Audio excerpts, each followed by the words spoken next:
Welcome to this week's edition of Mountain Outhouse News. I'm your host, Jam Jam. This is the craziest to happen in running this week. This week's stories include TNF Endurance Series cancellation, a Gingermas Miracle, and another sub-13-hour 100-miler. The annual Gingermas Holiday Challenge, organized by Ethan Newberry, the Ginger Runner himself, took place last week.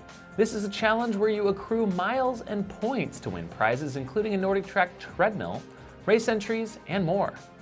We have a shout out to Outhouse viewer Brett Whitelaw, who went from last year placing dead last with just 2 points and running 0 total miles during the challenge to something a little different this year. Let's take a peek at his performance this year. He literally ran 0 miles and still accumulated 2 points. Brett, minimum effort, Whitelaw. Congratulations, my friend. You win the second place creativity award because you really put in so little effort. It is all happening this weekend, so you better get started now. Plotting and planning. 2 p.m. starting Gingermas here in St. George. I will be running for the next 50 to 60 hours. So Brett, as you can see, set out with a plan and completely maxed out the points, all while running 108 plus miles in total during the 2019 Gingermas. I have to say, this is pretty inspiring and amazing to see him go from dead last year to the top points earner and winning Gingermas this year. Pretty awesome. In a somewhat cryptic post made on social media this week, the North Face announced something big pertaining to their Endurance Challenge series that has been around for 13 years in the sport. They say it's with mixed emotions that they will be breathing new life into this special event. Honestly, I'm not sure who wrote that, but it's definitely not super clear what is going to happen with the series. It sounds like the series in its current form definitely will not be happening in 2020, and without an announcement of any sort of replacing, it's not clear if anything will come around. They say they will provide new trail racing opportunities in the new year, so I guess we'll update you when we hear more in 2020. Joe McCartney, best known for his FKT on the Appalachian Trail a few years back, is also a pretty dang fast ultra runner. He took to a high school track in Ohio this past weekend to smash out a fast 100 during a fundraising run for the Crohn's and Colitis Foundation in 12 hours, 53 minutes. He claims on his Facebook page he was shooting for a sub 12-hour run at the event dubbed the Winter Solstice Track 100 Mile. Looks like he fell slightly short on his time goal, but still an impressive effort nonetheless, and one of the fastest efforts of the year. Does anyone know if he had this officially timed? I don't know. It's Christmas Day and the annual Ultra Runner of the Year ballots have been cast. Now all that's left is to sit back, enjoy some eggnog, and wait for Tropical John to tally the votes. Stay tuned for the results soon.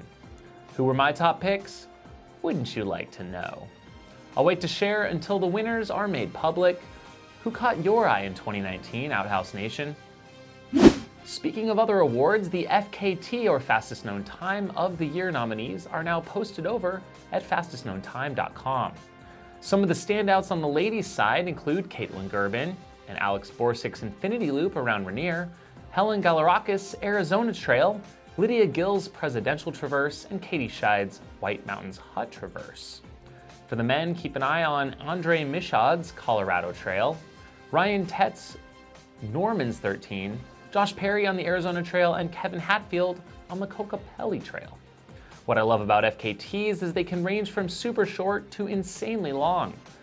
Some nominations took just 30 minutes to earn their FKT, while others took weeks. Your pick. Stay tuned for results on those soon. Results are a bit lean this time of year, but the Ancient Oaks 100, organized by Mike Melton down in Florida, is a refreshing one to close out the year of hundreds. Entry is gained through an invitation-only process that is not disclosed publicly. You must enter in June, and entrants are selected and notified by July 3rd.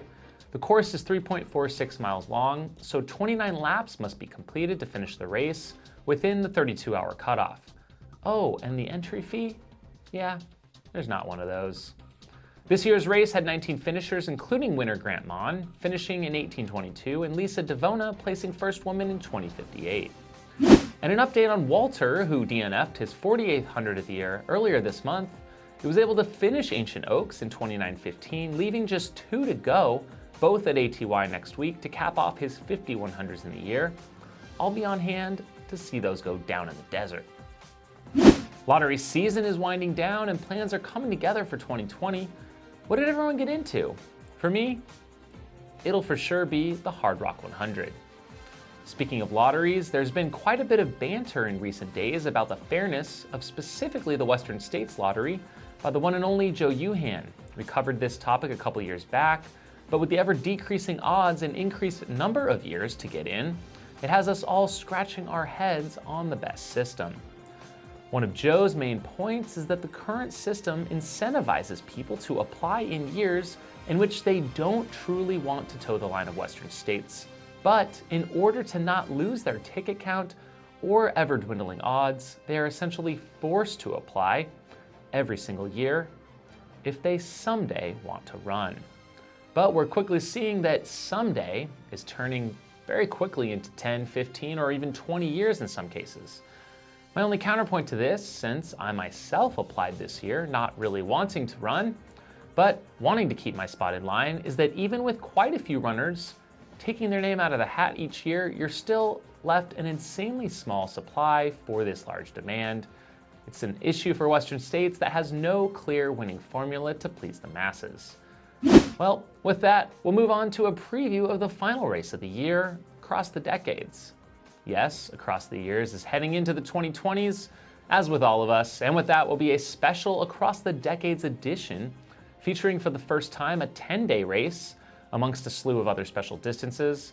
There will be the traditional 1, 2, 3, and 6-day affairs, but also a straight-up 100-mile, a 200-mile, and a last person standing event. Yeah, I'll be taking part in that one, January 3rd.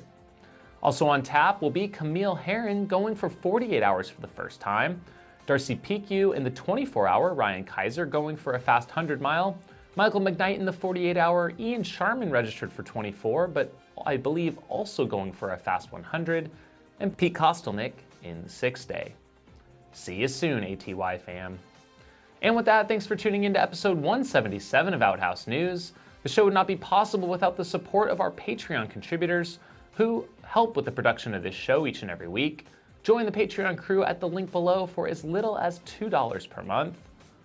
Huge shout out to our $50 level supporters: Squirrels Nut Butter, Brian Sands, Base Medical Ultramarathon Medical Care Online Course, Ultra Trail Blazers, Sean Trujillo, and the Twisted Fork Ultra out of Park City. As well as our $25 level supporters: Bluebird Running Company, Josh Goldstein, Carrie Savage, Renee Feint, Casey Carter, and Jeff Holbrook. Thanks for checking out the show, and we'll see you next time. If you have crazy stories to share or a question or feedback for the show, please leave a comment below.